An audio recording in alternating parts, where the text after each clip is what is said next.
Muito bom dia a todos. Aqui quem fala é Carlos Higino, presidente do CAF.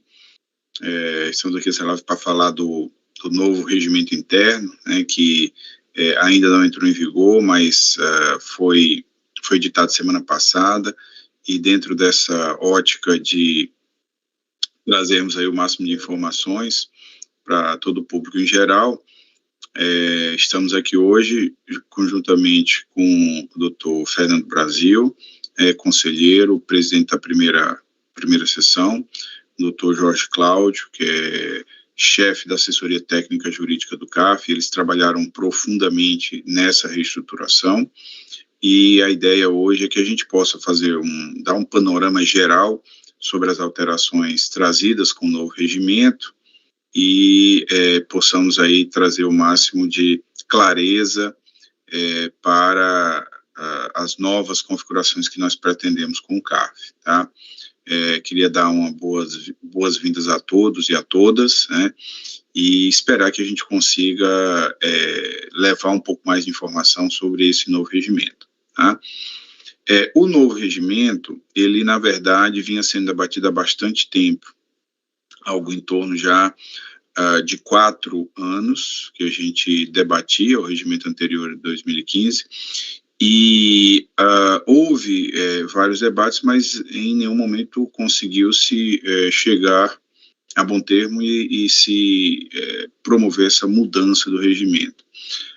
Nós estudamos o regimento durante todo esse tempo e, claro que aguardamos um pouco também uma certa estabilidade da legislação, né? A gente teve durante esse ano uma variação muito grande da legislação, digamos, normativa, que influía com o voto de qualidade nas nossas decisões.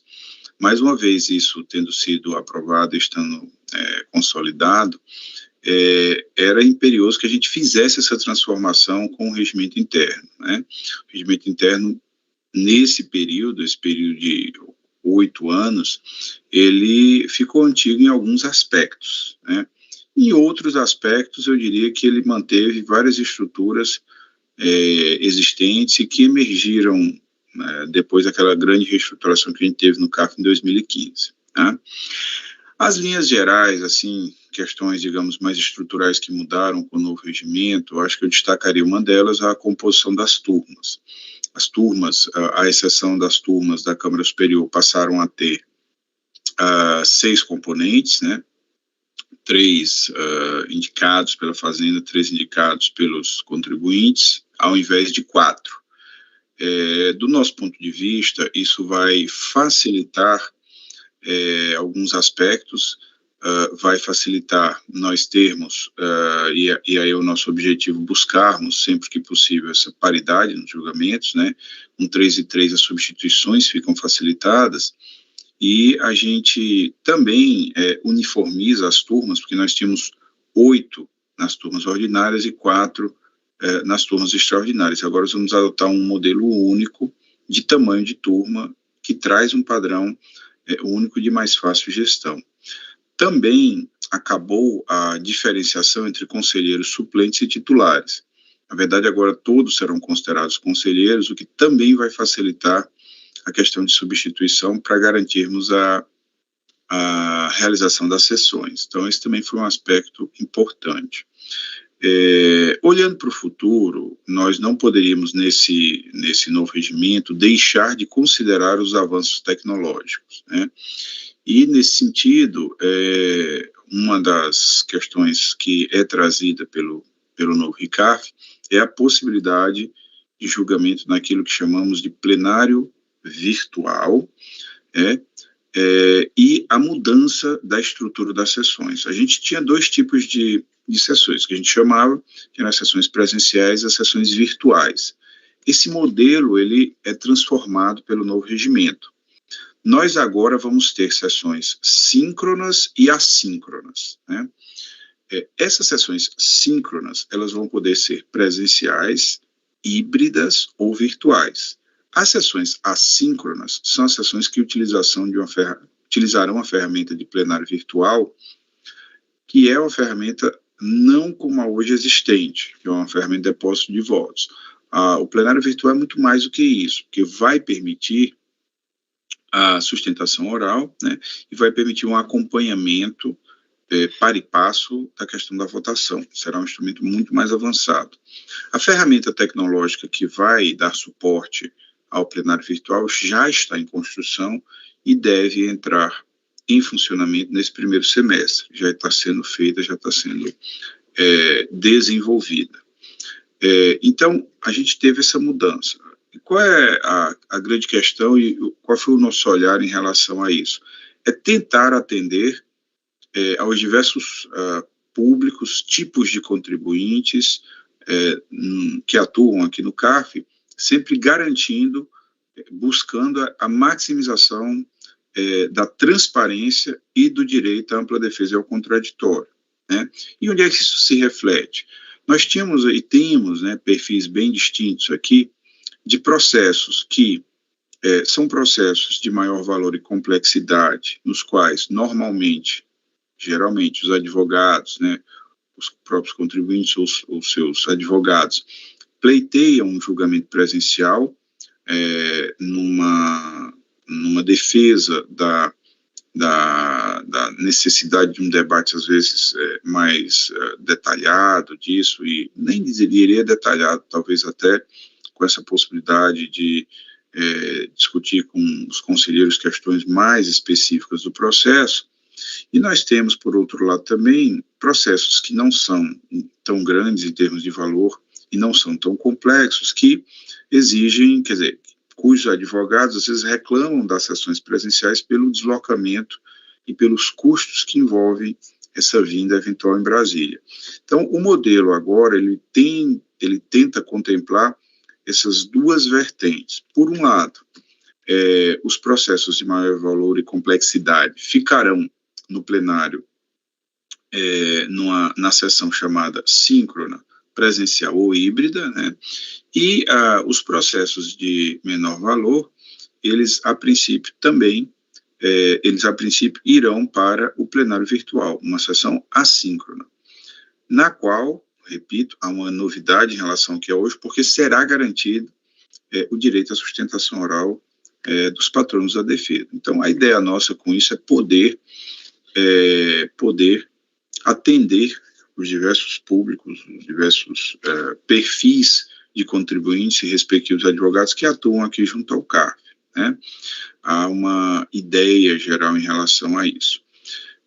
Nós tivemos também, isso é uma questão importante, uma reestruturação, não necessariamente ligada a esse RICARF, já constava do anterior, mas um aumento do número de conselheiros, né? Antigamente o regimento anterior previa 204 conselheiros, mas o CARF trabalhava somente com 180, agora vamos passar a trabalhar também com 204, o que permitiu uma certa oxigenação também, além da ampliação dos representantes dos contribuintes. Então, é um desenho geral que a gente tem. O objetivo central é de prestar um melhor serviço à sociedade, né? É que a gente possa ter presteza na entrega sem a perda da qualidade de julgamento e sem macular o direito à ampla defesa e ao contraditório. Aí é a grande preocupação nossa, é prestar um serviço de qualidade.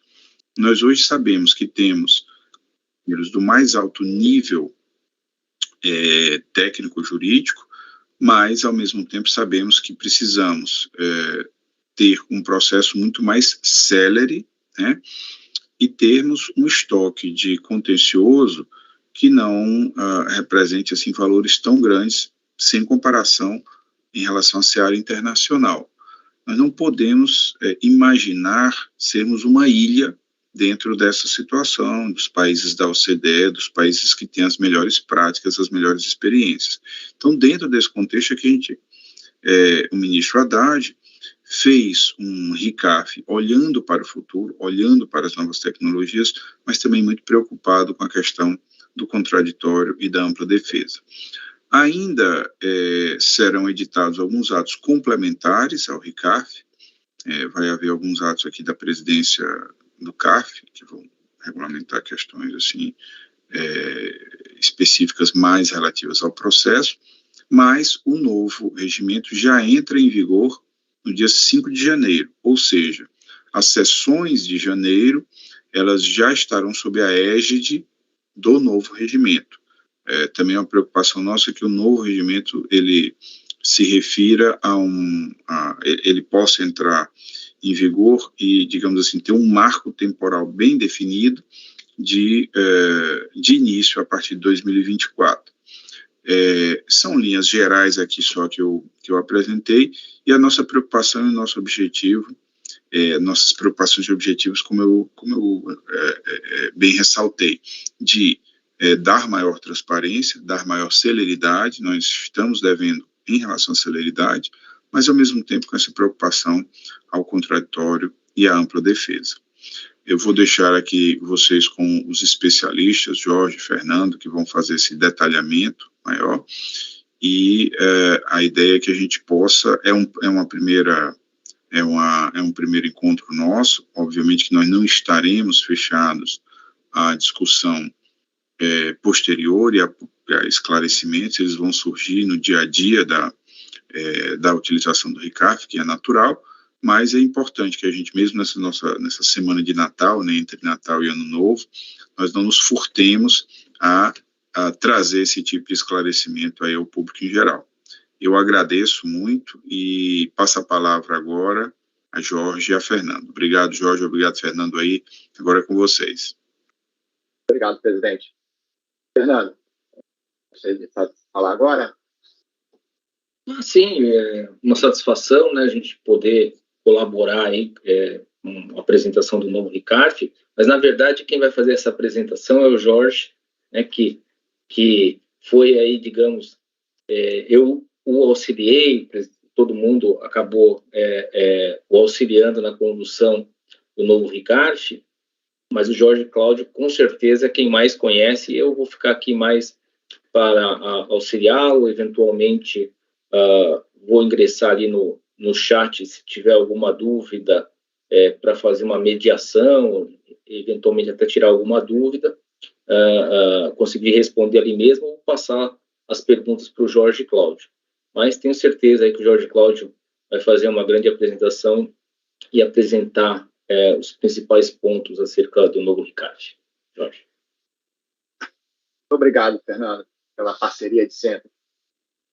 Vou botar aqui uma apresentação para a gente seguir. Bom dia a todos, e aos nossos espectadores aí, estamos com 62 pessoas no momento. Adianto que ficará gravada, né? A apresentação ficará no canal do YouTube. Hoje a gente vai se dedicar aqui a fazer uma apresentação dos principais tópicos do novo regimento, né, que, como o nosso presidente disse, entrará em vigor no dia 5 de janeiro de 2024, dando ênfase naquilo que ele representa uma mudança em relação ao regimento que ele substituirá, né? Então, assim, o nosso regimento do CARF, ele cumpre essencialmente duas funções, né? Uma é, como todo regimento interno de uma instituição, ele vai dizer a sua estrutura administrativa, e a outra grande função dele é a parte processual, né? Porque é ele que vai definir as regras do julgamento dos recursos no CARF. Dentro dessa situação, o que a gente vai se dedicar aqui hoje é falar da parte processual. Na parte de estrutura administrativa, houve alguma alteração? Sim, houve, mas a gente não vai tratar disso aqui agora, a não ser naquela parte que se relaciona diretamente com a parte processual. Tá? Então, vamos lá. O nosso grande objetivo aqui, já anunciado pelo nosso presidente, é trazer alterações que possam possibilitar, né, que possam contribuir para a maior celeridade no julgamento. Então, essa é a grande tônica das mudanças implementadas. Se a gente for ver o nosso ponto de partida aqui, um diagnóstico da situação para ver de que maneira que, junto com outras medidas administrativas, o regimento pode contribuir na celeridade do julgamento, né? Então, o nosso diagnóstico, primeiro ponto, importante aqui é o elevado tempo médio de julgamento dos recursos, que numa turma ordinária há uma média de 4 anos, ao passo que o prazo legal é julgamento em 1 ano. O nosso acervo, na data em que foi aprovado o regimento aí, né, a gente estava com 10% do PIB em termos de crédito tributário pendente de julgamento, 85 mil processos aguardando solução, um crescente número de decisões judiciais para buscar o julgamento desse recurso, que já está há mais de 360 dias, e o juiz deferindo essas decisões para julgamento, muitas das vezes em 30 dias. Tá? Enfim, o que traz uma série de problemas gerenciais para o CARF, né? E até mesmo entre os contribuintes, porque você tem um contribuinte que ele é julgado porque já fez mais de 360 dias e teve uma decisão judicial, e isso implica julgar o dele, não julgar o de alguém que talvez estivesse na fila à frente dele, né? Então, além disso, a gente uma dificuldade de cumprir a pauta, de julgar todos os processos na pauta, tá? Então, podemos pensar assim, olha, se eu tenho um prazo legal de 1 ano e eu estou julgando em média de 4 anos, se eu julgar 4 vezes mais, eu resolvo isso aqui. Só que se eu botar 4 vezes mais o processo na sessão de julgamento sem nenhuma alteração substancial, só vai aumentar o número de processos que não vão ser conseguidos, não se poderá julgar dentro de uma sessão de julgamento, né? Então, esse gargalo aí é outro problema a ser atacado. A alta rotatividade dos conselheiros, o conselheiro tem mandato, né? Tem mandato no CARF, e tem um prazo máximo do total de mandatos, e toda vez que um conselheiro sai, ele leva com ele uma grande experiência, e o conselheiro que entra, ele demora um tempo para conseguir adquirir toda a experiência, e a gente tem uma perda nisso daí. Tá? Então, além da dificuldade, das rotinas administrativas necessárias para substituir um conselheiro, para reconduzir um conselheiro, a gente precisa também trabalhar de que forma que a máquina não pode perder em eficiência na medida em que há essa alta rotatividade. Então, a gente buscou trabalhar também a questão da rotatividade de conselheiros, e o item 6 aqui dessa tela diz respeito à uniformização de entendimentos, né? Então, a ideia é de que uma constatação de que as súmulas do CARF, elas têm uma importante função, mas a gente precisa que elas sejam aprovadas mais próximo da existência de uma solução a ser uniformizada, né? Se ela demorar muito, o que acontece? Essa falta de uniformização, ela acaba contribuindo para o aumento da litigiosidade. Diante desse diagnóstico, as principais medidas aqui de modificações, né, as modificações principais, poderiam ser elencadas aqui na criação do plenário virtual, na simplificação de procedimentos de vários pontos, né, como, por exemplo, na designação de conselheiros, na distribuição de processos, sorteio de processos, julgamento, né, vários procedimentos inerentes ao julgamento, na elaboração de votos, na proposição e na aprovação de súmulas do CARF.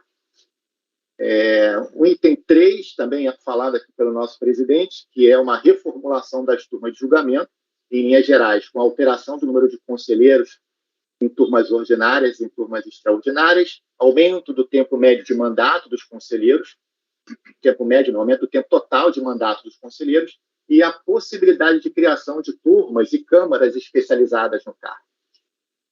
E novas atribuições aos presidentes de turmas. Bom, eu vou tentar desenvolver essas principais medidas. Vamos lá.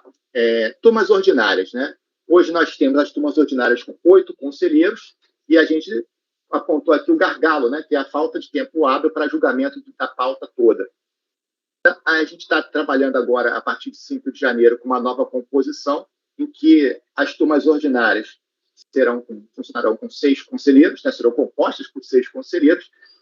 Isso nos permitirá criar novas turmas, tá, e contribuir para que tenhamos mais eficiência e objetividade nos debates. Tá? Nessa mesma mudança, as turmas extraordinárias, que eram compostas por 4, né, são compostas por 4 conselheiros, elas passam a ser compostas também por 6 conselheiros. Então, a gente uniformiza o número de conselheiros em TO e turmas extraordinárias, e não há alteração na composição da Câmara Superior. Tempo total de mandatos. A regra de hoje, a regra geral, é que o conselheiro tem um mandato de 2 anos e ele poderá ter reconduções desde que respeite o máximo de 6 anos. Então, essa situação aí, a gente está sendo mudada para 8 anos.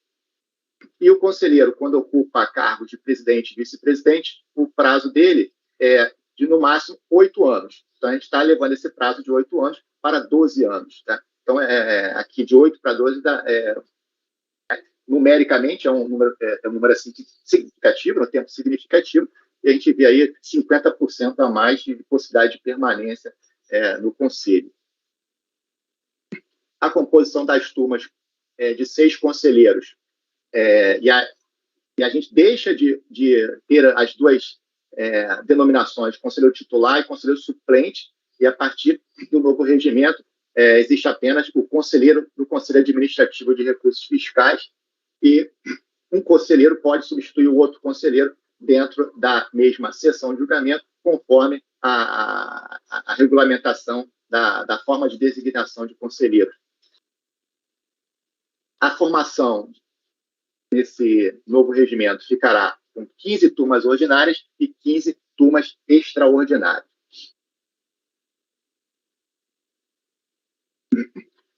As turmas extraordinárias, elas aparecem no artigo 65, e eu coloco ele na tela para vocês, e eu destaco em negrito o que tem de diferença em relação ao que está em vigor hoje. Né? Então, a gente está trabalhando hoje, nesse novo regimento, com o valor em litígio de 2.000 salários mínimos, tá?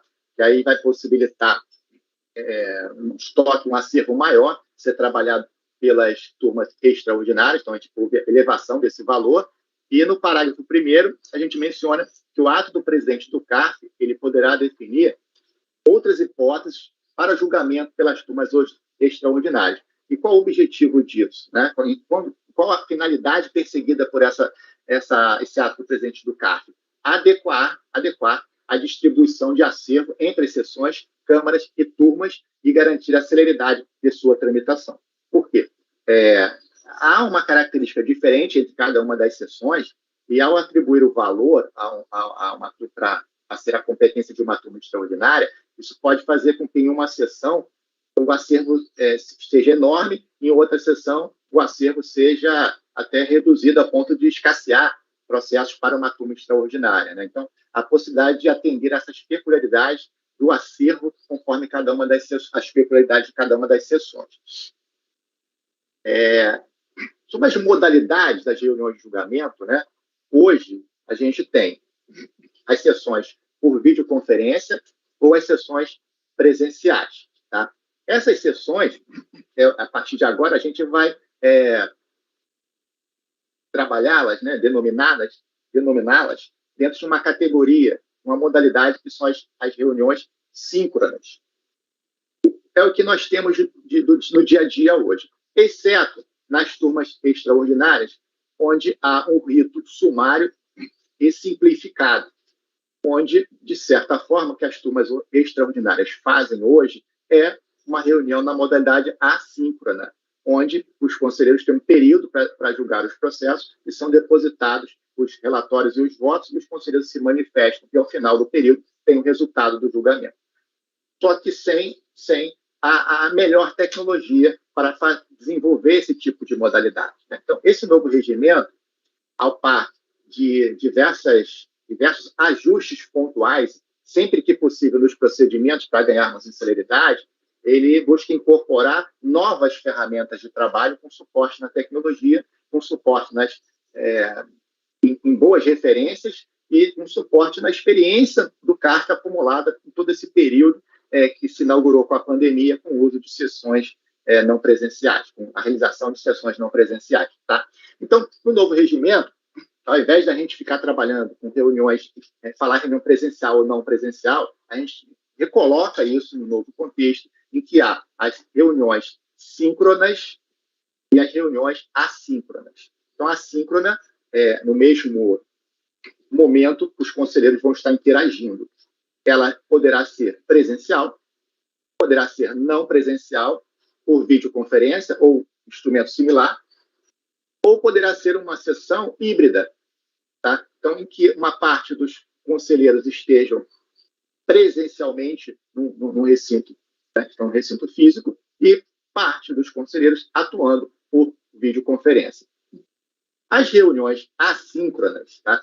A gente, até para facilitar a visualização e comparação com o que a gente tem hoje já no país, a gente costuma chamar de plenário virtual, né? Então, quando virem aqui a sigla PV, é o plenário virtual.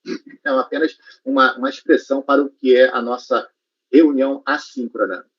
Bom, aqui, então, ocorrerá o seguinte: o depósito pelo relator do relatório e do seu voto, né? E os demais, isso no sistema eletrônico, e o sistema está em desenvolvimento e, tão logo ele seja aprovado e regulamentado por um ato do presidente do CARC, nós teremos início às reuniões assíncronas, tá, funcionando com essa nova tecnologia. E aí os demais conselheiros vão consultar os votos do relator e vão também no sistema eletrônico postar os seus votos num período de tempo, né? Não necessariamente todos no mesmo momento, interagindo no mesmo momento, mas sim dentro daquele período do plenário virtual. Está aí a modalidade de ser assíncrona. E Jorge, aqui... Oi, Fernando. você me permite só uma observação, claro. Né? Que surge a dúvida. E a gente tem que perceber também que há uma outra evolução. Em geral, esses processos são de valor menos relevante, agora um pouquinho maiores, né? Elevando o nível aí dos processos, somente com a turma extraordinária ou na sessão assíncrona. Mas tem uma grande diferença, é que hoje, no funcionamento que a gente tem, não é possível que seja feita a sustentação oral nesse ambiente, né? E com o plenário virtual, vai ser possível que o patrono não tenha que pedir retirada de pauta para que esse processo seja pautado numa nova reunião, para que ele possa fazer sustentação oral, né? Ele vai poder já transmitir o vídeo com a sustentação oral e com isso vai ganhar uma nova velocidade, né? Digamos assim, desnecessariamente hoje a gente tem que retirar de pauta, incluir numa pauta futura. Isso vai permitir, então, que nessas sessões assíncronas os conselheiros já tenham acesso às sustentações orais sem necessidade de retirada de pauta dos processos. Perfeito, Fernando. Excelente. Então, aqui, nessa reunião assíncrona, né, e aqui eu coloquei no final, na parte de baixo do slide aqui, o papel do relator, né? É o relator que vai, ao analisar o processo e fazer a indicação da pauta, fazer essa indicação se a modalidade daquele processo será síncrona ou assíncrona, né? Então, o regimento traça algumas balizas aqui. Agora, o papel do relator na análise, na percepção de que maneira aquele processo tende a ser debatido rapidamente ou com maior profundidade no seu colegiado, se já tem uma uniformidade de entendimento, se já há súmula, se é uma matéria só apenas de direito, se é uma matéria que envolve ampla análise de prova, tudo isso vai ser fundamental para a contribuição do relator nesse procedimento. Sobre a sustentação oral, quem olhar o regimento, sentindo aí o DEPARA, né? O DEPARA vai ser divulgado, vocês vão perceber assim, olha, o regimento anterior ele tinha 2 anexos, esse aqui tem um anexo só, mas, fora isso, a gente mantém a mesma estrutura do regimento em vigor, tá? Os tópicos buscam ter a mesma estrutura. Sendo que, quando entra na área do julgamento em si, é preciso construir uma nova estrutura, uma nova topologia para poder encaixar a reunião assíncrona, que não era vislumbrada pelo regimento em vigor.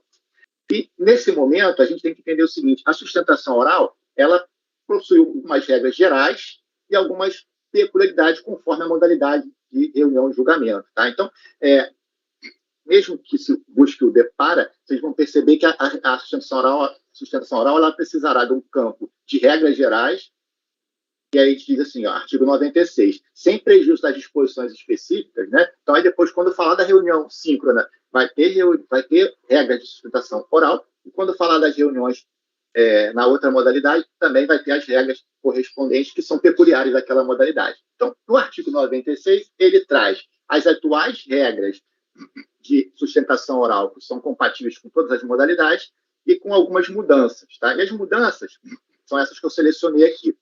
Os embargos de declaração, o tempo dele é de no máximo 15 minutos, tá? Mantido 15 minutos para a sustentação oral, possível prorrogação pelo presidente. A sustentação oral nos embargos, ela está limitada a 10 minutos, sujeita à prorrogação pelo presidente. E limitada a matéria aos pontos admitidos no despacho de admissibilidade do presidente de turma. Quando se tratar, né, ainda nas regras gerais de sustentação oral, quando se tratar de julgamento de processos com lote de recursos repetitivos, o que acontece? Há um processo que é o paradigma, ele vai ser julgado, vai ter a sustentação oral dele normalmente, e tem os processos repetitivos, que eles não vão ser julgados individualmente. A eles será aplicada a decisão que for adotada para o paradigma. Tá? Então, o que a gente está falando aqui é o seguinte, nos processos paradigmas, o processo paradigma tem a regra da sustentação oral. No lote de repetitivo, aqueles processos que não são paradigma, lá haverá a possibilidade de uma sustentação oral complementar no julgamento do paradigma, tá, de 30 minutos. Esses 30 minutos será dividido entre as partes dos processos que não são o paradigma. Sendo que pode acontecer aí que são N solicitações orais, né, e isso tornaria isso inviável. Então, a gente está definindo aí que serão aceitos os 3 primeiros pedidos de sustentação oral com 10 minutos, cada um como representativo do lote, para fechar esses 30 minutos de sustentação oral complementar àquela sustentação oral do paradigma. E as regras específicas, né, recapitulando, elas vão constar quando o regimento fala de sessões síncronas ou quando fala das assíncronas.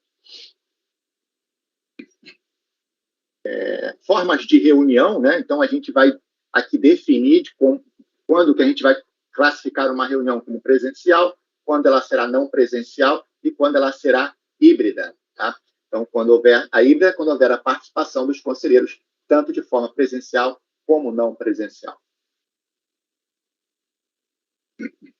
Uma síntese do plenário virtual, tá? Eu já disse que o relator ele é o primeiro a indicar um processo para a modalidade. Ele colocou a modalidade síncrona ou assíncrona, né? Então, a partir desse momento agora vai ser formada a pauta e poderão requerer a exclusão de um recurso de uma reunião assíncrona, ou seja, vamos requerer que o processo seja julgado numa reunião síncrona. Quem? O relator, antes da abertura da reunião, tá? Qualquer conselheiro da turma ou as partes, nesse caso, dentro do prazo de sustentação oral.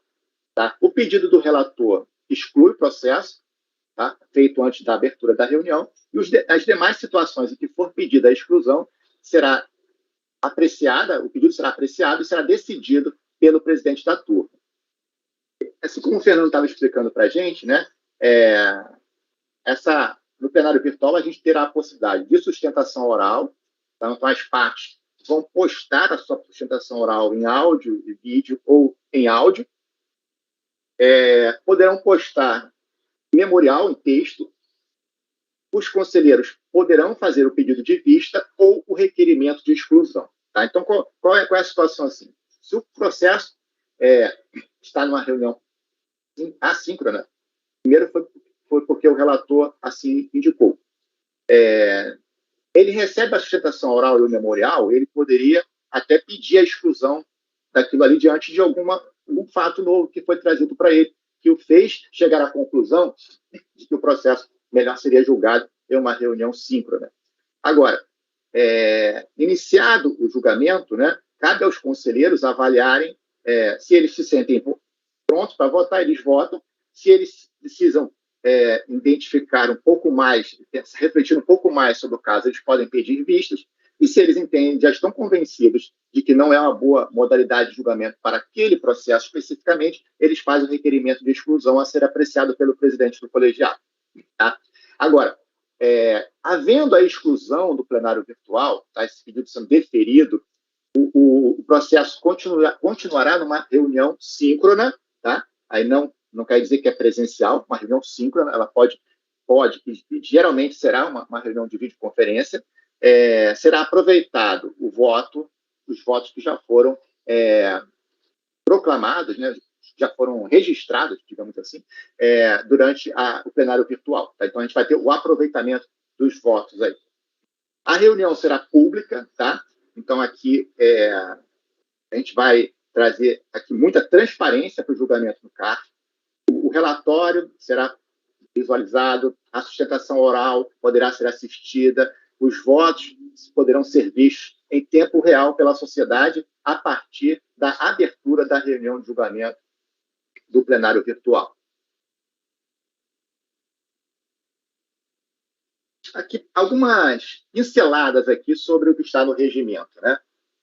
Sobre a reunião síncrona, né? O regimento do artigo 93, ele dá um direcionamento assim, olha, ele diz que será julgado em reunião síncrona, presencial ou híbrida, ou no caso de turma extraordinária, numa reunião síncrona não presencial, videoconferência, os processos em algumas situações. E quais são essas? O processo em que houver o pedido, em que houver representação fiscal para fins penais, os processos em que houver requerimento de tramitação prioritária do PGFN ou do secretário especial da Receita Federal do Brasil, aqueles que tratarem de crédito tributário de valor superior a um valor que será definido em uma portaria do presidente do CARF, ou em outras hipóteses, né, que venham a ser contempladas no ato do presidente do CARF.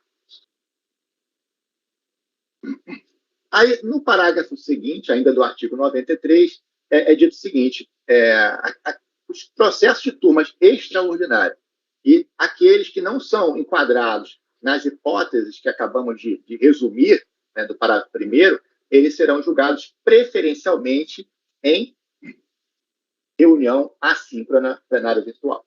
Tá? Aí as pessoas às vezes pensam assim, poxa, e as reuniões de videoconferência? Olha, o artigo 93 fala quando ela deverá ser na TO, né, turmas ordinárias e Câmara Superior, presencial ou híbrida, nas turmas extraordinárias, quando deverá ser síncrona, tá?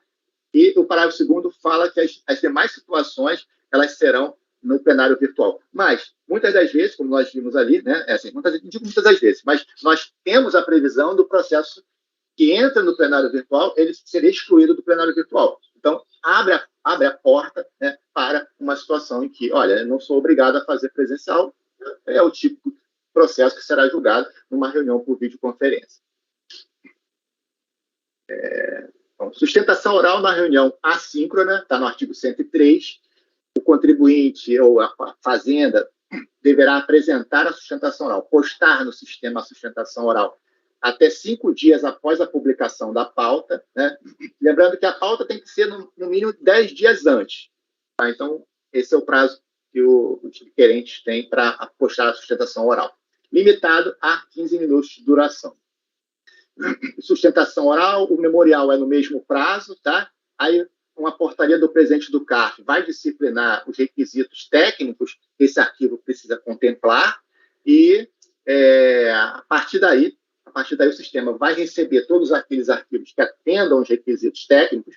Os que não atenderem o requisito técnico não serão processados, tá, por inviabilidade técnica e a sustentação oral será desconsiderada nessa situação. A reunião assíncrona. Então, uma pincelada aqui, artigo 105, terá duração de até 5 dias úteis, ementa, relatório e voto, assim como eventuais sustentações orais e memoriais, ficarão disponíveis no site do CARF para consulta dos conselheiros. Ficarão disponíveis para os conselheiros no módulo de julgamento, né?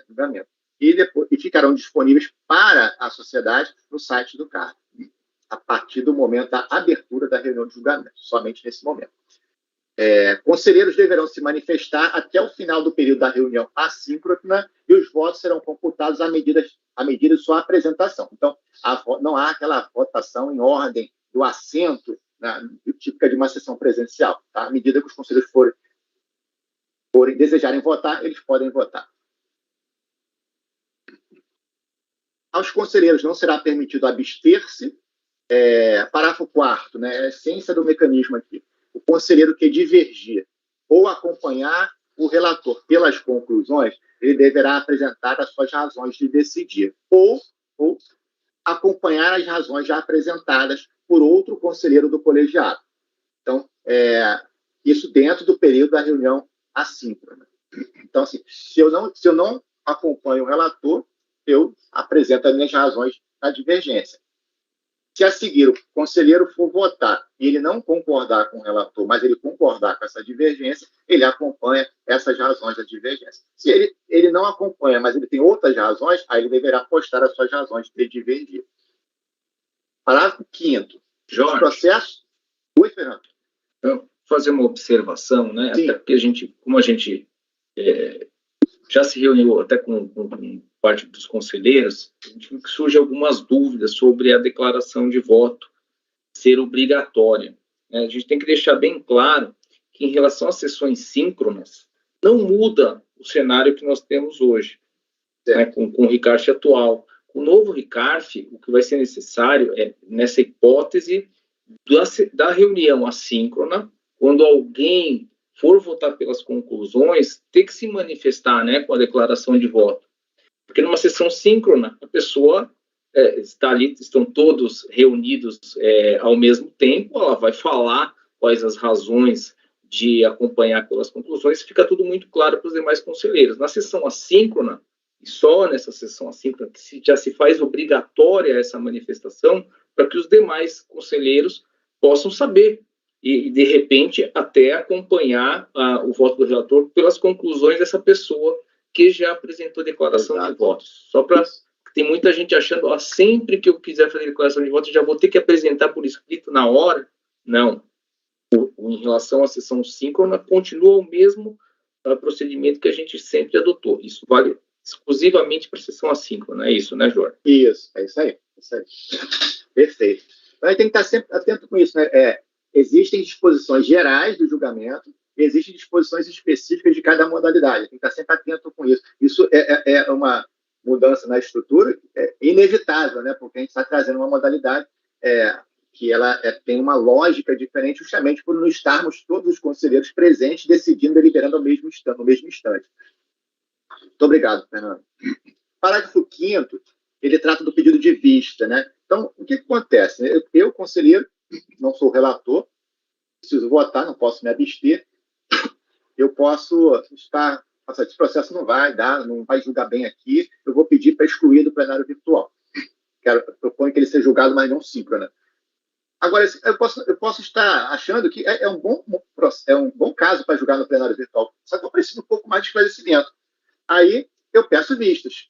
Então, nesse caso, o processo retornará para julgamento na reunião assíncrona subsequente, ou seja, o próximo plenário virtual, independentemente da ausência daquele que pediu vista. Se, por acaso, o vistor faltar, o processo continua o julgamento.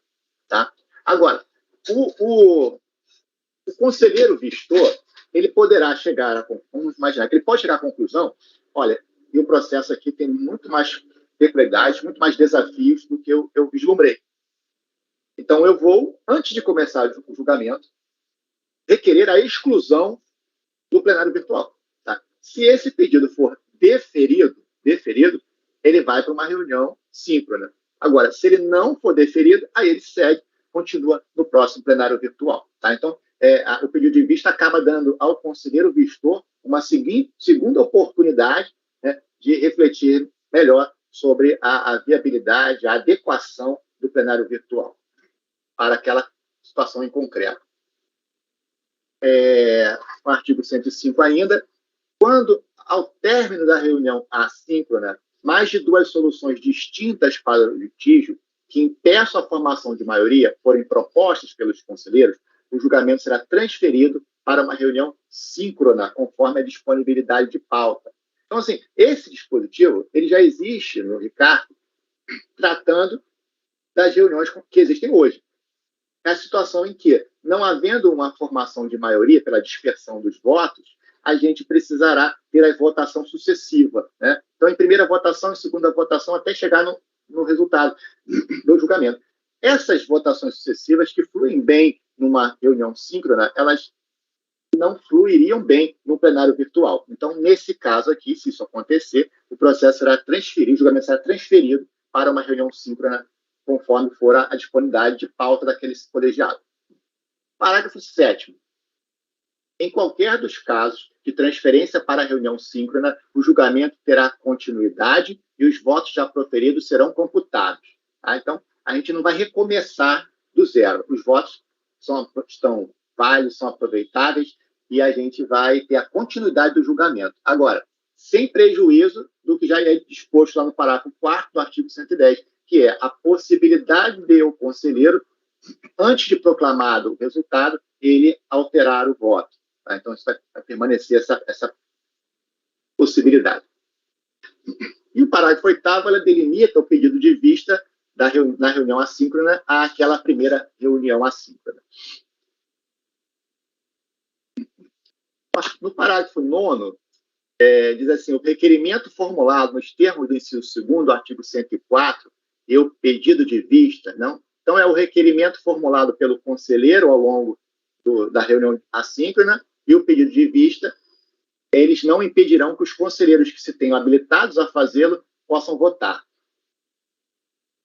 Parágrafo 10, o resultado do julgamento poderá ser proclamado assim que forem proferidos todos os votos, independentemente do fim do período da reunião assíncrona.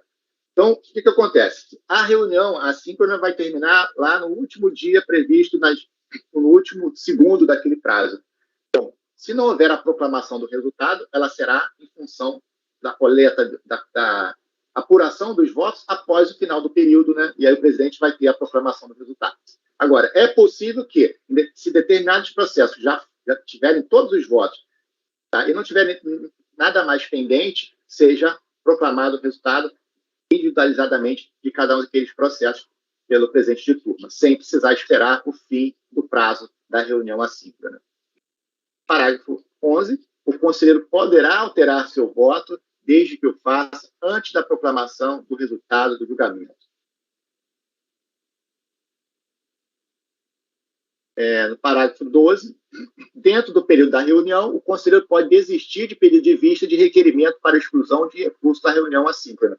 É que o conselheiro fez o pedido e aí vê que o debate continua, né, porque os demais se sintam habilitados poderão votar, e vai que nessa votação ele já inicialmente achou que era o caso de vista ou de pedido de exclusão, ele concluiu pelos próprios votos dos demais conselheiros que ele também estava em condições de votar. Então, ele pode desistir daqueles requerimentos.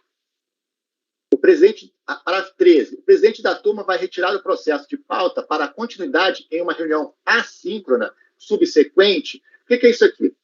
O parágrafo 13 ele vai falar o seguinte, às vezes, o plenário virtual está funcionando bem, só que não vai daquela reunião, sair um resultado. Tá? Então, isso pode acontecer, e a gente quer continuar esse processo, de julgamento dele, numa reunião assíncrona. Só que nessa aqui não tem o mérito ainda, julgado. Então, por exemplo, né, o inciso primeiro, se eu olhar lá, olha, o relator votou por não conhecer do recurso, ou por acolher a preliminar de forma que não caberia julgar o mérito, e propôs uma resolução, que também implicaria em não julgar o mérito naquele momento, sim, no momento posterior. Se ele restar vencido, a gente precisa agora decidir o mérito. Né? Mas quando que a gente vai saber que ele restou vencido? Isso pode acontecer somente lá no final do último instante, do último dia. Então, ainda não há tempo hábil naquele plenário para a votação de mérito e apuração de resultado. Então, é uma hipótese que o julgamento encerra-se ali com aquilo que foi decidido ali, aquilo é registrado em ata, e a gente vai ter a continuidade em outro plenário virtual, tá? Para julgar aquilo que não foi concluído nesse julgamento. E o inciso 1 são situações específicas. Né? Agora, qualquer outra situação em que o regimento não estipule que deva ser julgado numa reunião síncrona de forma específica, né? Ele vai ser, sempre que não for possível proclamar o resultado, a gente vai ter a continuidade de uma reunião síncrona, que aí poderá ser uma reunião por videoconferência. Desculpa, eu acabei me confundindo aqui. Sempre que não for possível proclamar o resultado e não houver previsão específica neste regimento sobre a continuidade em uma reunião síncrona, então, assim, se o regimento não determina que seja uma reunião síncrona, não tem nenhuma previsão específica e o julgamento não está encerrado, o presidente poderá dar continuidade no plenário virtual em outra data. Acabei me enrolando aqui, mas acho que eu desenrolei. Ainda no parágrafo no artigo 105, os votos proferidos pelos conselheiros, inclusive quanto ao conhecimento e às preliminares, serão consignados na ata, independentemente de ter sido concluído o julgamento. Caso o conselheiro tenha proferido o voto, esteja ausente na reunião subsequente, o substituto não poderá manifestar-se sobre a matéria já votada pelo conselheiro substituído. Essas regras aqui não são absolutamente novas, né? Elas já existem no regimento, agora elas estão sendo adotadas também aqui na reunião assíncrona. Agora a gente mudou a paleta, né? Agora a gente está aqui na reunião síncrona, tá? Na reunião síncrona. Então, na reunião síncrona, quase nada mudou. Quase nada mudou. Assim, de grande envergadura. O que há na reunião síncrona é o seguinte: a gente não está criando uma nova ferramenta de trabalho, a gente está tentando afinar esse instrumento, né? Então, a gente vai fazer vários ajustes, assim. São vários, e aqui eu apenas selecionei alguns, tá? Somente a leitura mais detalhada, com mais calma, e a aplicação do regimento vai nos mostrar na sua inteireza todos esses ajustes. Então, mas os principais. Pedido de retirada de pauta, ele deve ser feito até 4 dias úteis do início da reunião, tá?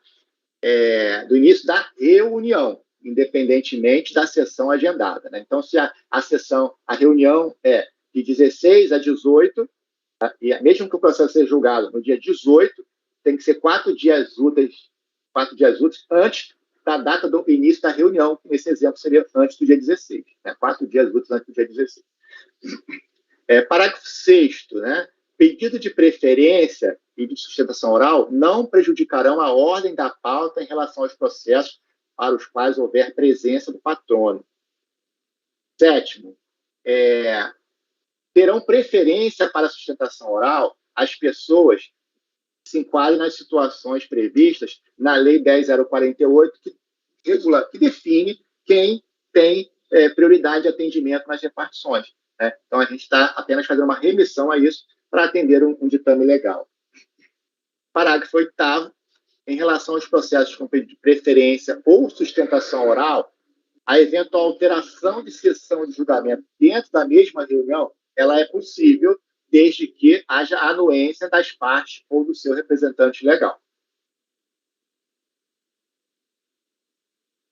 Na reunião síncrona, a gente tem uma novidade aqui sobre o momento do pedido de vistas, né? Então, o regimento em vigor, ele coloca de tal forma que o conselheiro pode pedir vista no momento em que é definida seu momento de votação, né? Na hora de votar, ele pode pedir vista. Como a gente identifica que muitas das vezes há um longo debate até que chegue nesse momento e o conselheiro peça vistas, há uma real possibilidade de abreviar esse debate, né?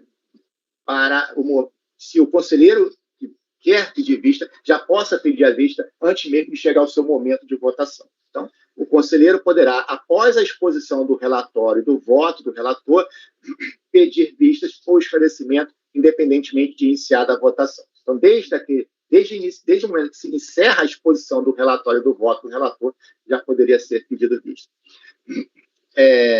Vistas e ausência do relator, tá? Existem situações aí, não são desejadas, né? Mas às vezes acontece, da ausência do relator de um processo que tenha saído de pauta. O regimento hoje, ele define a figura do redator ad hoc, né? Relator ad hoc, para que o julgamento possa prosseguir na falta do relator. A gente possa ter um acordo expedido apesar da ausência do relator. Isso continua sendo previsto. O que a gente coloca aqui é uma regra em que é mais simples conseguir isso, porque as regras hoje, elas botam em situações que acabam permitindo que fique muito tempo um processo para concluir o seu julgamento pela falta do relator.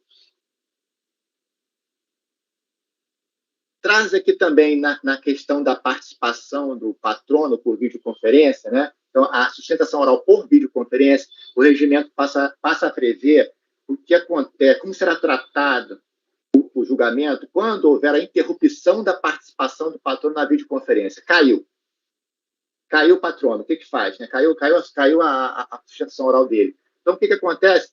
Aqui está definindo o parágrafo 14 do artigo 110. Né? Se não houver o restabelecimento em até 5 minutos, o processo será retirado de pauta e retornará na sessão seguinte da mesma reunião, independentemente de nova publicação de pauta. Agora, retornará para uma reunião síncrona subsequente, com nova publicação de pauta, caso não seja possível o restabelecimento da comunicação. E o parágrafo 15 diz que esse procedimento ocorre apenas uma única vez. Se o problema em outra sessão ele persistir, tá, o julgamento continuará independentemente do retorno do patrono à sala da sessão de julgamento. Com registro em ata do ocorrido. Reunião síncrona ainda. Considera-se ausente o conselheiro que não assistir à exposição do relatório feita na mesma sessão de julgamento, salvo se declarar-se esclarecido. Então, a gente quer evitar que inviabilizar um julgamento ou evitar que seja necessário voltar atrás, expor novamente, apresentar novamente as discussões para corrigir o problema de alguém que, por algum momento, não estava presente ali. Então, se ele declara-se esclarecido, pode continuar o julgamento, ele vai votar. Parágrafo 5º e 6º, eles trazem aqui uma possibilidade, aqui a novidade, de o processo não precisar voltar para a instância anterior, poder ser decidido. Fica dispensado o retorno do processo para julgamento em segunda instância, né? Então, eu estou da Câmara Superior. Fica dispensado o retorno para a segunda instância quando a matéria é remanescente na instância especial por objeto de súmula do CARF ou resolução do Pleno da Câmara Superior e versar exclusivamente sobre a aplicação do direito. Então, nessa situação, a própria Câmara Superior pode dizer o direito, sem precisar voltar para a instância, para a segunda instância. Parágrafo 6º, aplica-se esse dispositivo em relação ao retorno de processo para a primeira instância, em se tratando de matéria objeto de súmula do CARF ou resolução do Pleno. Então, agora, a turma ordinária, tá, em situação similar, tá, ela não precisaria devolver para a primeira instância, ela poderia dizer o direito com base na súmula do CARF ou da resolução do Pleno. Nós temos o artigo 98, que ele é um dispositivo já tradicional dos regimentos do CARF, que trata do seguinte: o conselheiro ele tem que aplicar a lei, o decreto, o acordo ou o tratado. A não ser que, né, aí vem as situações em que o conselheiro estaria autorizado a decidir de outra forma em função daquelas hipóteses ali. Então, essas hipóteses, elas estão lá, né, as que estão hoje estão lá. O que eu vou mostrar para vocês aqui é o que mudou nelas. Tá?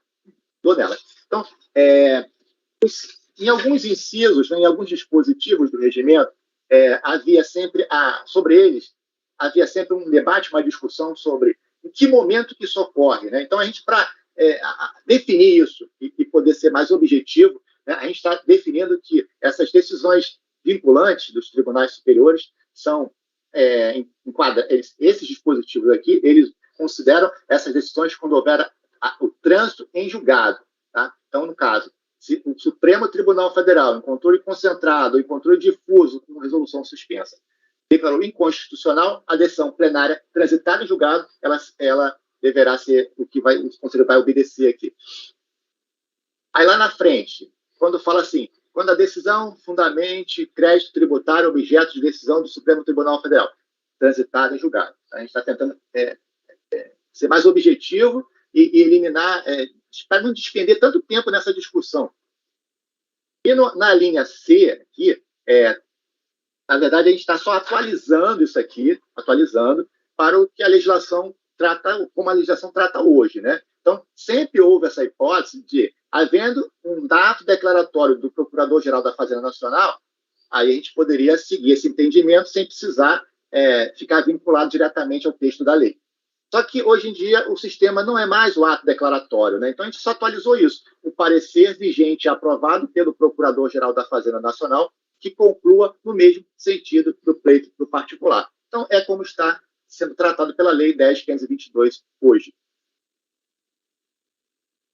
Bom, aí o artigo 99, né, é um desdobramento do artigo 98, do que já vem tratado no artigo 98, né, são as decisões do Supremo em repercussão geral e as decisões do STJ em recursos repetitivos. Ele trata de quê? Essas decisões de mérito transitadas em julgado, elas serão reproduzidas, serão obrigatórias de aplicação pelos conselheiros no âmbito do CARF.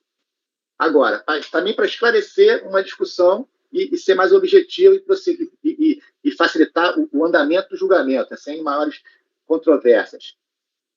O disposto no caput não se aplica no caso em que houver recurso extraordinário com repercussão geral reconhecida, pendente de julgamento pelo Supremo Tribunal Federal sobre o mesmo tema decidido pelo STJ na sistemática dos recursos repetitivos. Então, é aquele caso em que o conselheiro, pelo caput, ele tem um recurso especial do repetitivo, ele precisa obrigatoriamente adotar aquele entendimento. Aí esse mesmo tema vai para o Supremo, e quando o Supremo reconhece a repercussão geral, então aí a gente enquadra no parágrafo único. O conselheiro não estará sujeito à aplicação, reprodução obrigatória do entendimento do STJ. Tá? Então, essa é o regramento. Esse é o regramento. No artigo 100, ele trata de uma outra situação no mesmo cenário, né? O recurso teve a afetação do tema na repercussão geral ou repetitivo.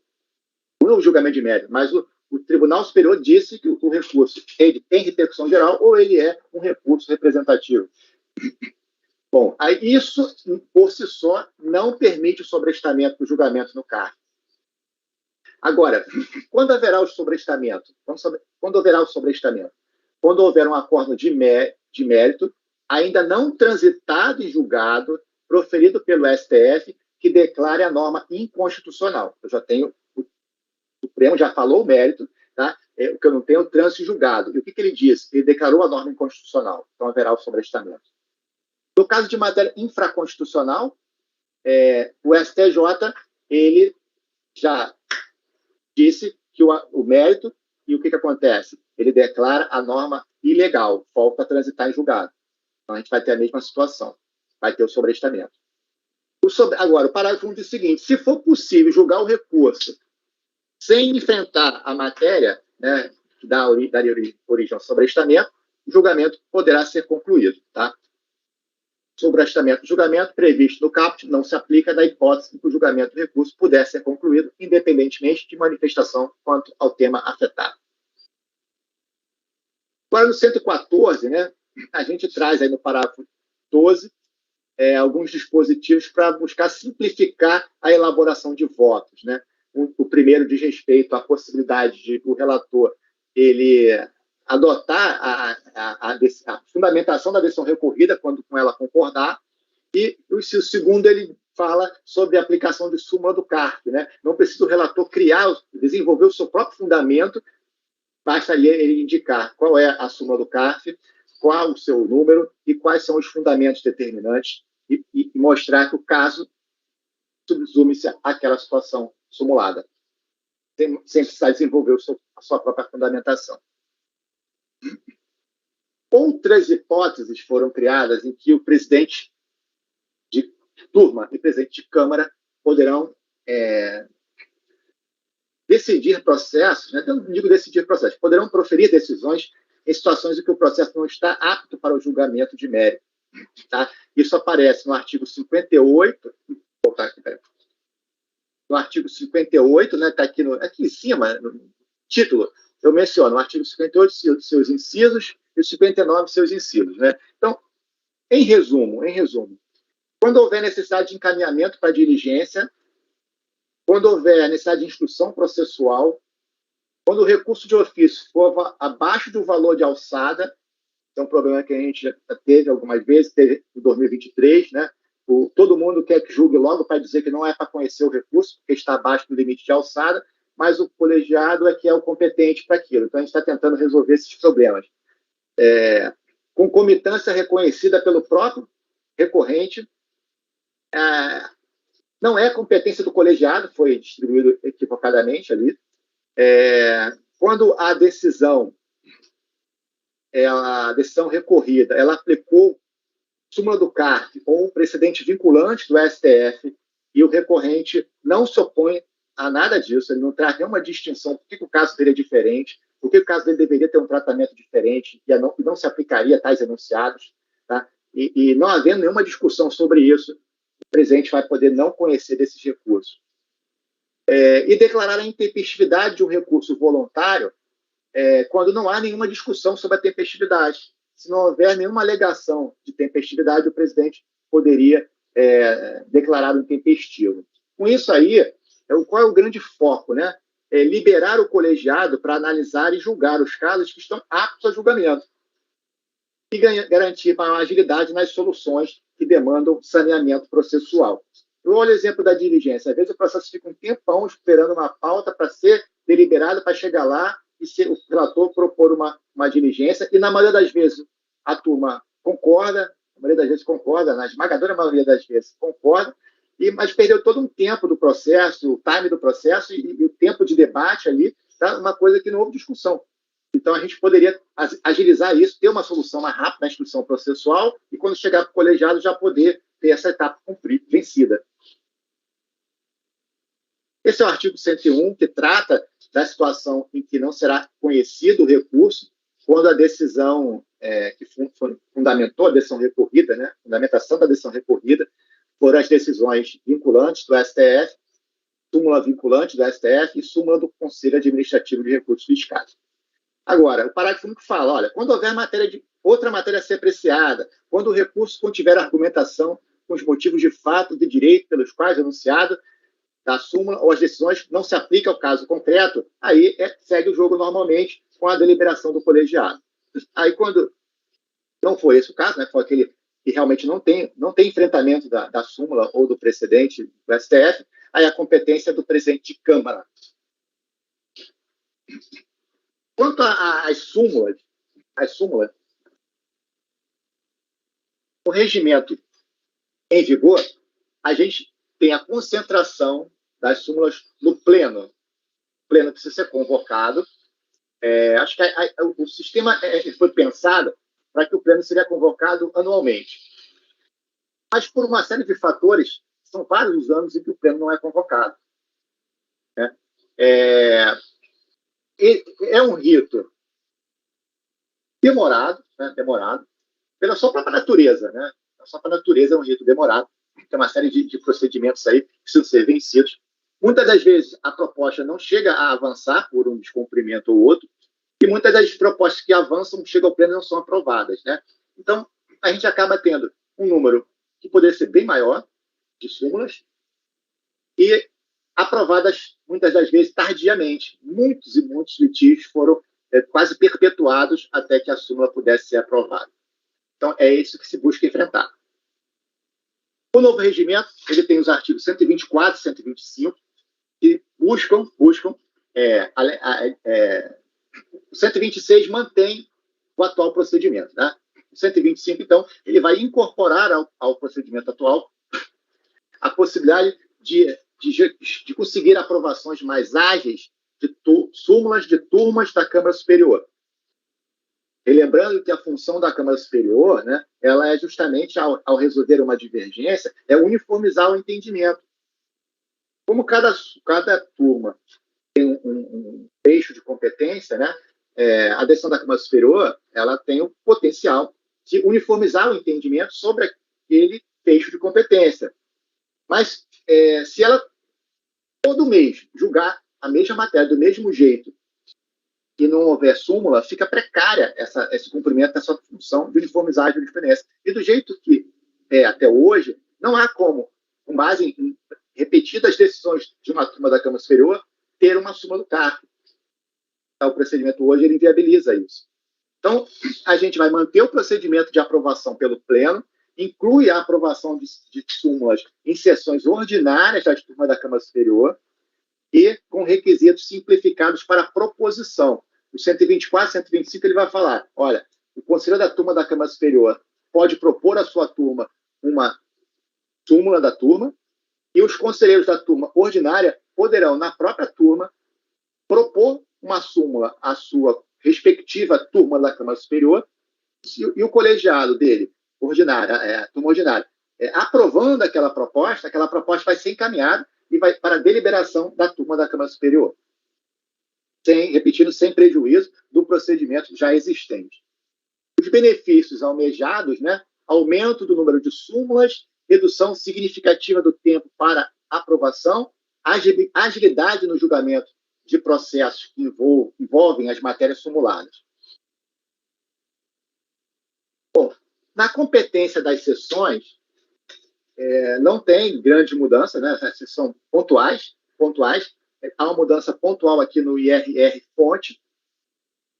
Tá? Então, se hoje a gente tem uma divisão aí, ele é da primeira sessão ou ele é da segunda, situação que ele é da primeira e situação que ele é da segunda, isso muitas das vezes exige do CARF manejar competência, né, estender competência para poder trabalhar com acervo, né? Então a gente repensou isso e o regimento vai vigorar agora dizendo o seguinte: a regra é na primeira sessão, tá? A não ser será da segunda quando se discute aqui tem a ver com a natureza do rendimento sujeito à declaração de ajuste anual, pessoa física, ou quando for por aplicação do artigo 74 da 8383, tá? Que é a remuneração indireta. Então, nos demais casos, a gente vai ter a concentração na primeira sessão de julgamento, que sempre cuidou disso aqui quando reflexo do IRPJ.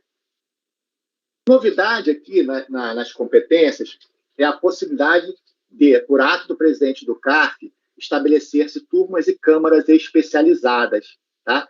Sem mudar a competência da sessão. Então, dentro da competência da sessão, é possível que tenhamos turmas e câmaras especializadas, tá?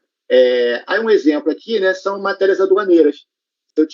Hoje eu tenho esse novo regimento tem a possibilidade de ter turmas ou câmaras que se dedicassem, por exemplo, a matérias aduaneiras. Então, em sendo instituída uma turma especializada, a gente precisa, o regimento exige que haja no mínimo 2. E por que isso? Para a gente não privar, né, não eliminar a possibilidade de uma divergência ser levada à Câmara Superior. Então, havendo 2 especializadas, a gente tem a possibilidade de, se houver divergência, a possibilidade do recurso especial. E uma outra situação também, que a gente está trazendo aqui como regra do regimento, que é a extensão à terceira sessão de julgamento da competência para julgar os processos de PIS, PASEP, né, COFINS e IPI, nas hipóteses em que é de competência da primeira sessão. Quando eles forem reflexos do RPJ, é da primeira sessão. Quando for formalizado nos mesmos elementos de prova do IRPJ, é da primeira sessão a competência. Mas, desde já, o regimento passa a prever a extensão dessa competência à terceira sessão de julgamento, então, sem prejuízo da competência originária da primeira sessão. Bom, aqui a gente já está caminhando para o final, tá? Então, aqui, esse conjunto de medidas, né, que nessa apresentação são resumidas com as principais, tá? Sem a pretensão de dizer todas uma a uma.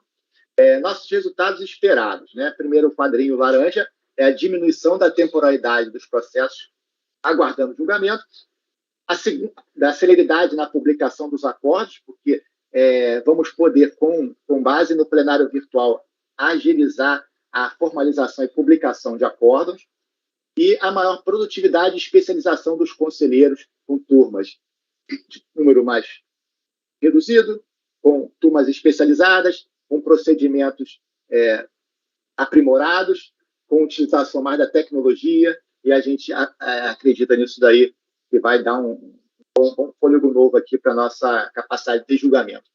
Democratização na atuação das partes, com a possibilidade de fazer a sustentação oral de formas variadas, sempre sendo possível a sustentação oral por videoconferência, e o CARF está trabalhando para que até mesmo na sessão presencial seja possível uma reunião por videoconferência. A sustentação oral do plenário virtual será possível com a postagem do arquivo de vídeo ou de áudio, né? Áudio e vídeo ou de áudio, a participação pela entrega de memoriais e a maior transparência dos julgamentos que o plenário virtual proporcionará a qualquer cidadão que queira acompanhar o andamento de um julgamento de um processo no CARF. E o grande objetivo, né, conseguir chegar a julgar os recursos em até 360 dias, conforme previsto em lei. Tá? Então, essa é a síntese da nossa apresentação aí. O meu obrigado, né? O meu obrigado a vocês aí pela presença, pela interação. Agradeço muito aí o Fernando, aí, o grande parceiro aí, esteve presente em todos os momentos aí da elaboração das ideias, das propostas. Sem o Fernando não teria sido possível chegarmos aonde chegamos, né? E acho que a gente vai ficar por aqui. Agradeço muito a presença e participação de vocês. Fernando. Jorge, por incrível que pareça, né, não apareceram perguntas ali no chat, mas acho que também a apresentação foi muito clara, né? Obviamente, à medida que o RICARF efetivamente começar a ser aplicado, né, a partir de janeiro, provavelmente muitas dúvidas começarão a surgir, e é natural, mesmo entre nós, né? Também vários pontos aí vão precisar ainda de atos do presidente do CARF, né, para que possam efetivamente ser implementados, né? E o que a gente espera aí é que consiga tudo a contento sair, para que já em janeiro, né, já que a gente já tem essa norma valendo, a gente possa bem aplicá-lo, né?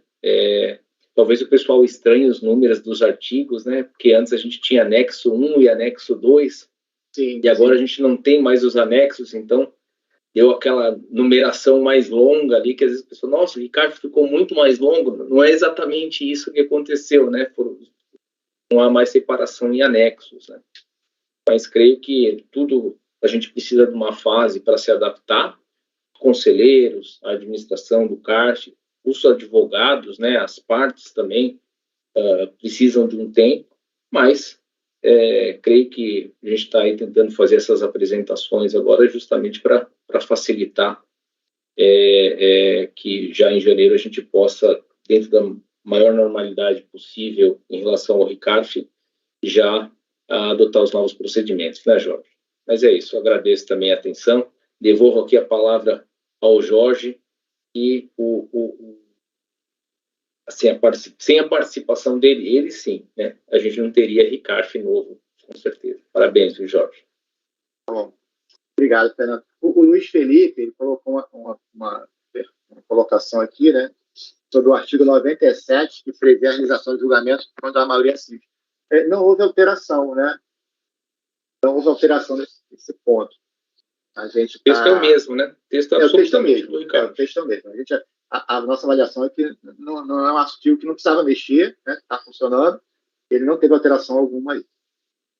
Aliás, né, Jorge, é bem comum a gente estar vendo, às vezes, alguns comentários, né, de pessoas citando um dispositivo ou outro, dizendo, olha, está aqui, está escrito isso, e vários deles que a gente vai observar é cópia fiel do RICARF atual. Talvez a pessoa não tivesse feito uma leitura do RICARF de 2015 e ache que haja alguma surpresa no novo RICARF.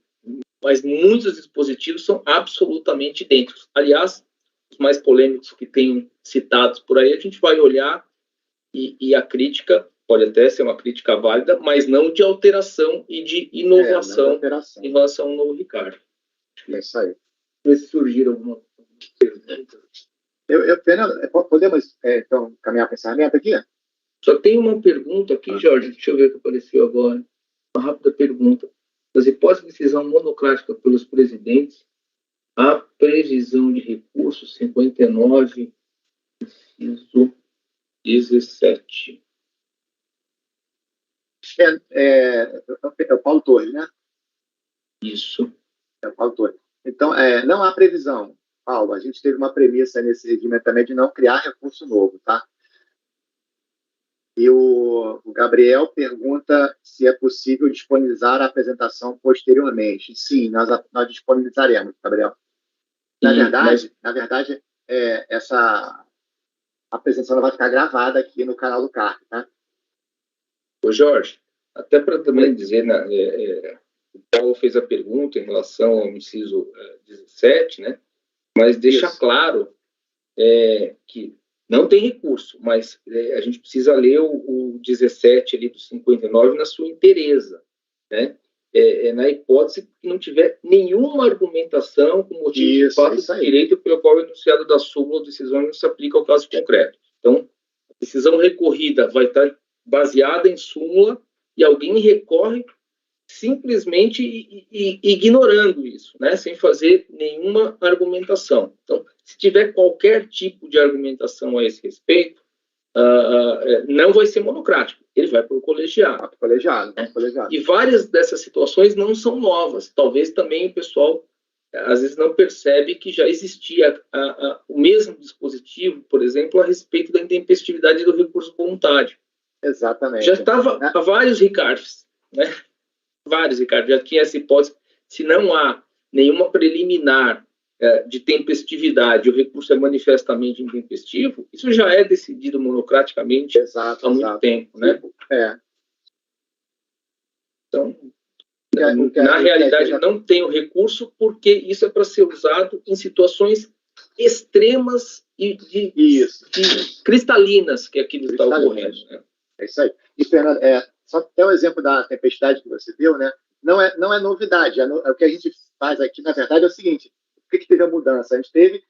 O presidente já podia declarar a intempestividade. O que a gente teve cuidado é o seguinte: ele pode declarar quando não houver nenhuma argumentação sobre a tempestividade, do fato, de direito. Então, na verdade, foi só um amadurecimento, uma melhora do texto ali. E, inclusive, falar também que não teve mudança no recurso especial nem no agravo. Mas vocês vão perceber que há mudança do texto, né? Do texto. Então, algumas regras assim que estavam poderiam ser aperfeiçoadas na redação, né? Porque o agravo, por exemplo, ele foi reintroduzido no CARF, né? Uma alteração pontual, colocando um artigo ali. Aí você sabe que às vezes quando você coloca um artigo aqui dentro do texto grande, acaba que fica meio uma coisa não fica tão redondinha com a outra. Então, a mudança de redação foi para ajustar isso aí de uma maneira a ficar mais harmônico, né? Mas não houve uma mudança na parte do agravo, embora o texto possa ter algumas mudanças ali. Tá? Jorge, aqui a Cristiane Costa, talvez seja a nossa ex-vice-presidente aí do CARF, está perguntando aqui, né? Tem uma dúvida sobre como saberá da desistência. Para fins lá da questão do paradigma, né? No recurso especial, a gente vai passar a informar no site, é isso, né, Jorge? A gente vai implementar isso, né? Vai ser informado no acompanhamento processual. Então, de fato, né, se no acompanhamento processual não houver essa informação, é uma situação. Agora, a partir, a gente está trabalhando para ser implementada essa alteração no sítio, que quando houver desistência, no andamento processual vai ter essa informação acerca da desistência para que aquele paradigma não possa ser utilizado, né, para fins de divergência. Então, vai ter um ponto a mais aí de informação que vai ser necessária para a aplicação desse dispositivo. Eu creio que é isso. Deixa eu ver se tem alguém mais. Gabriel, dos slides, olha, se referir aos slides aqui, vai ser disponibilizado. De repente, não sei se é viável colocar no site do CARF, não sei. Aí fica com o Jorge Cláudio aí essa. É a apresentação do slide, né? A gente vai tentar fazer isso. Tá? Eu pensei que ele tinha falado da gravação, né? Colocar o PDF, de repente, gerar o PDF e deixar, né? Isso. A gente vai colocar assim. Eu estou vendo aqui que a Cristiane, ela fez uma indagação sobre o 118, né?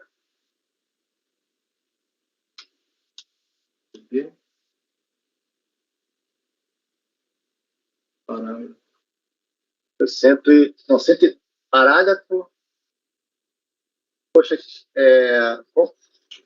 artigo 118, parágrafo 11 ou 12, não sei.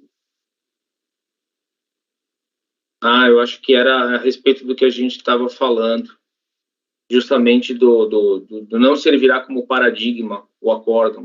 118, parágrafo 12, fala sobre isso. É justamente o que a gente comentou agora da desistência, somente a partir do momento que aquilo estiver publicizado no sítio do CARF, que realmente o contribuinte não tem como acesso ao processo inteiro teor.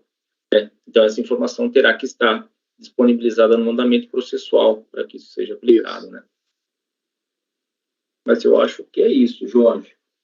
Então a gente vai encerrar por aqui. Muito obrigado aí pela gentil participação de todos, pela presença do Fernando, pela equipe de apoio que está aí por trás aí, tá certo? E bom trabalho a todos. Tchau, pessoal.